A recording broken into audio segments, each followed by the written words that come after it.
Hi friends, ഇന്ന് ഞാൻ വന്നിട്ടുള്ളത് സിമ്പിളായിട്ടുള്ളൊരു റെസിപ്പി ആയിട്ടാണ്. ഒരു ജ്യൂസിൻ്റെ റെസിപ്പിയാണ്.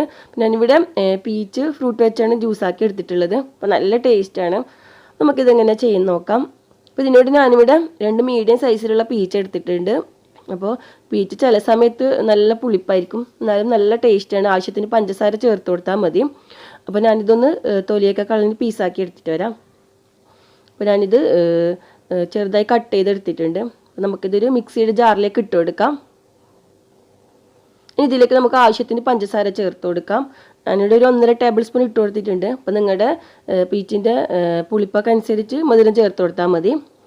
ഇതിലേക്ക് ഒരു 250 ml പാൽ ഒഴിച്ച് കൊടുക്കാം. അപ്പോൾ നല്ല തണുപ്പിച്ചെടുത്ത പാലാണ്. നമുക്ക് നന്നായിട്ടൊന്ന് ബ്ലെൻഡ് ചെയ്തെടുക്കണം. അപ്പോൾ ഞാനിവിടെ നന്നായിട്ട് അടിച്ചെടുത്തിട്ടുണ്ട്. അപ്പോൾ ഇത് മാങ്ങയൊക്കെ ജ്യൂസാക്കിയാൽ ഉണ്ടാകുന്ന പോലെയാണ് ഉണ്ടാവുക. നല്ല കൊഴുത്ത ജ്യൂസായിരിക്കും. അപ്പോൾ നമുക്കിതൊരു സെർവിങ് ഗ്ലാസ്സിലേക്ക് ഒഴിച്ച് കൊടുക്കാം. അപ്പോൾ നല്ല ടേസ്റ്റാണ്, അതുപോലെ ഇതിന് നല്ലൊരു സ്മെല്ലുമാണ്. അപ്പോൾ പീച്ചൊക്കെ കിട്ടുന്ന സമയത്ത് ഇതുപോലെ ഒന്ന് ട്രൈ ചെയ്ത് നോക്കാം. അപ്പോൾ നിങ്ങൾക്ക് എൻ്റെ വീഡിയോ ഇഷ്ടപ്പെട്ടിട്ടുണ്ടെങ്കിൽ ഒന്ന് ലൈക്ക് അടിക്കുക, അതുപോലെ ഷെയർ ചെയ്യുക. സബ്സ്ക്രൈബ് ചെയ്തിട്ടുണ്ടെങ്കിൽ ഒന്ന് സബ്സ്ക്രൈബും കൂടി ചെയ്യുക. അപ്പോൾ വീണ്ടും നല്ലൊരു റെസിപ്പിയുമായി വരാം. താങ്ക്